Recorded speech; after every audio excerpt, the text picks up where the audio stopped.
नमस्कार दर्शक बंधु होली रे आपण मानकु अनेक अनेक शुभेच्छा आउ शुभकामना। ए वर्ष होली 15 मार्च 2025 रे पड़िबाकु जाउअछि। एही वर्ष अनेक प्रकारर शुभ संयोग मध्य बनिबाकु जाउअछि, जेपरि कि लक्ष्मी जोग, अमृत सिद्धि जोग, विष्णु जोग, एपरि 72 प्रकारर शुभ संयोग निर्माण हेबाकु जाउअछि। हिंदू धर्म रे होली को विशेष महत्व दिया जाइछि। एही दिन लोक माने राग रुषा भूली होलीर आनंद उल्लास रे पालन करिथांती। एही दिन मध्य होलिका दहन होइथिला, तेणु एही दिन को मने रखिबा पाई होली को पालन करा जाए। होलीर पर्व हेउछि अधर्म उपरे धर्मर विजय एवं अन्याय उपरे न्यायर विजय होइथाए। तेणु दर्शक बंधु आसंतु जानिबा एही होली दिन घर को एमिति केउं 5टी जिनिस किणिकी आनिबा द्वारा घरे सुख समृद्धि वृद्धि होइथाए एवं वर्ष सारा घरे धन अन्नर केबे भी कमी होई न थाए एवं घर परिवार समस्ते सुख शांति रे रहिथांती। तेबे चलतु दर्शक बंधु भिडियोटी को आरंभ करबा। ता पूर्व आपण मानकु अनुरोध भिडियोटी को शेष पर्यंत देखंतु एवं आम चैनल को सब्सक्राइब करंतु एवं कमेंट सेक्शन रे जय मां लक्ष्मी निश्चय लिखंतु। तेबे चलतु जानिबा सेही 5टी जिनिस कौन। प्रथम जिनिस हेउछि सुआर फोटो चित्र। हाँ दर्शक बंधु, होली दिन जदि सुआर फोटो चित्र घर को आणती तेबे आपणक घरे सुख समृद्धि वृद्धि होइथाए। जदि आपणकर पिला माने पाठ पढ़ारे मने रहुनाही ताहले सुआर फोटो चित्र को आनी लगेଇବା द्वारा पिला मानकर ज्ञान रे वृद्धि होइथाए। कारण नील रंगटी भगवान कुबेरंकर प्रतीक होइथाए। तेणु सुआर फोटो चित्र आनी घरे लगाइबा द्वारा सुख समृद्धि मध्य वृद्धि होइथाए।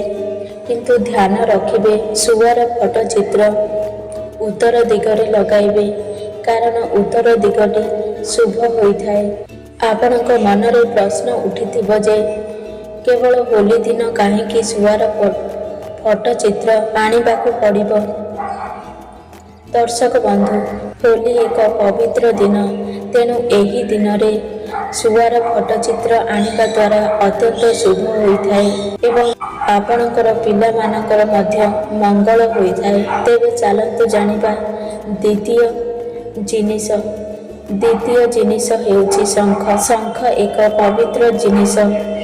जो घरे सकाळे एवं संध्यारे शंख बाजी थाए से घरर वातावरण अत्यंत शुद्ध एवं पवित्र होइथाए एवं से घरे नकारात्मक शक्ति केबे बास होई न थाए। घरे सुख समृद्धि वृद्धि होइथाए।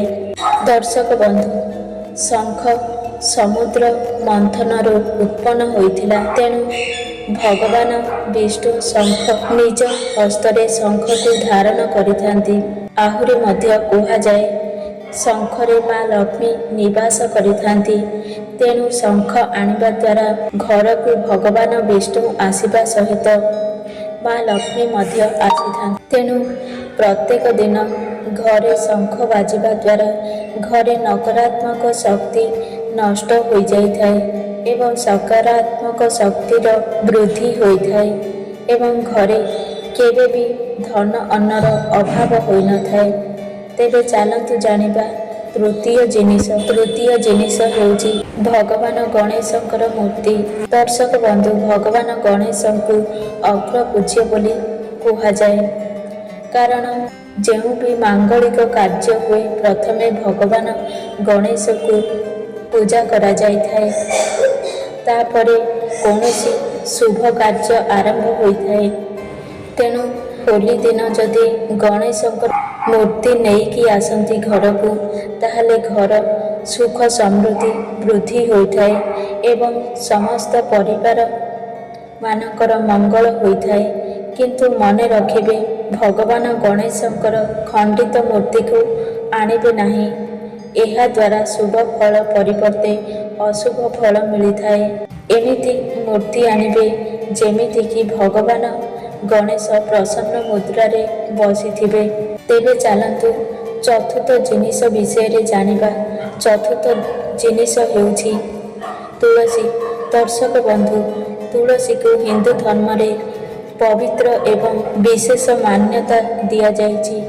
ଭଗବାନ ବିଷ୍ଣୁଙ୍କର ଅତ୍ୟନ୍ତ ପ୍ରିୟ ତୁଳସୀ ହୋଇଥାଏ ଏବଂ ତୁଳସୀରେ ମା ଲକ୍ଷ୍ମୀ ମଧ୍ୟ ବାସ କରିଥାନ୍ତି। ତେଣୁ ଘରକୁ ତୁଳସୀ ଆସିବା ଦ୍ୱାରା ମା ଲକ୍ଷ୍ମୀ ଏବଂ ଭଗବାନ ବିଷ୍ଣୁ ମଧ୍ୟ ଘରକୁ ଆସିଥାନ୍ତି। ତେଣୁ ହୋଲି ଦିନ ଆପଣ ନିଶ୍ଚିତ ରୂପରେ ଘରକୁ ତୁଳସୀ ନେଇକି ଆସନ୍ତୁ। ଏହାଦ୍ୱାରା ଘରେ ନକାରାତ୍ମକ ଶକ୍ତି ନଷ୍ଟ ହୋଇଥାଏ ଏବଂ ଆପଣଙ୍କର ଦୁର୍ଭାଗ୍ୟ ସୌଭାଗ୍ୟରେ ପରିବର୍ତ୍ତିତ ହୋଇଥାଏ ଏବଂ ଘରେ ସକାରାତ୍ମକ ଊର୍ଜାର ସଞ୍ଚାର ହୋଇଥାଏ। ଘରେ ତୁଳସୀ ରଖି ପୂଜା କରିବା ଦ୍ୱାରା ଘରେ ଧନ ଅନ୍ନର କେବେ ବି ଅଭାବ ହୋଇନଥାଏ। ତେବେ ଚାଲନ୍ତୁ ପଞ୍ଚମ ଜିନିଷ ବିଷୟରେ ଜାଣିବା। ପଞ୍ଚମ ଜିନିଷ ହେଉଛି ମୟୂର ପୁଚ୍ଛ। ଦର୍ଶକ ବନ୍ଧୁ, ମୟୂର ପୁଚ୍ଛକୁ ଅତ୍ୟନ୍ତ ଶୁଭକାରୀ ବୋଲି ମନାଯାଏ। ଭଗବାନ ବିଷ୍ଣୁ ମୟୂର ପୁଚ୍ଛକୁ ମୁଣ୍ଡରେ ଧାରଣ କରିଥାନ୍ତି। ତେଣୁ ଯଦି ହୋଲି ବା ଦୋଳ ପୂର୍ଣ୍ଣିମା ଦିନ ଘରକୁ ମୟୂର ପୁଚ୍ଛ ଆଣନ୍ତି ତାହେଲେ ଅତ୍ୟନ୍ତ ଶୁଭ ହୋଇଥାଏ ଏବଂ ଆପଣଙ୍କର ଭାଗ୍ୟ ଚମକି ଉଠିଥାଏ ଏବଂ ବର୍ଷ ସାରା ଆପଣଙ୍କ ଘରେ ଧନ ଅନ୍ନର ଅଭାବ ହୋଇନଥାଏ। ତେଣୁ ହୋଲି ବା ଦୋଳ ପୂର୍ଣ୍ଣିମା ଦିନ ଆପଣମାନେ ଘରକୁ ନିଶ୍ଚିତ ମୟୂର ପୁଚ୍ଛ ଆଣନ୍ତୁ।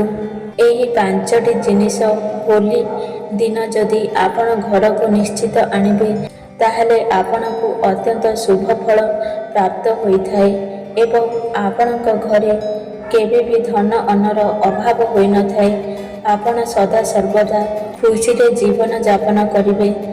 ତେବେ ଦର୍ଶକ ବନ୍ଧୁ, ଯଦି ମୋ ଭିଡ଼ିଓ ଆପଣଙ୍କୁ ପସନ୍ଦ ଆସେ ତାହେଲେ ଭିଡ଼ିଓକୁ ଗୋଟିଏ ଲାଇକ୍ କରନ୍ତୁ ଏବଂ ଆମ ଚ୍ୟାନେଲକୁ ସବସ୍କ୍ରାଇବ୍ କରନ୍ତୁ ଏବଂ ସାଙ୍ଗମାନଙ୍କୁ ଅଧିକରୁ ଅଧିକ ସେୟାର କରନ୍ତୁ ଏହିଭଳି ମୋଟିଭେସନ୍ ଭିଡ଼ିଓ ଦେଖିବା ପାଇଁ।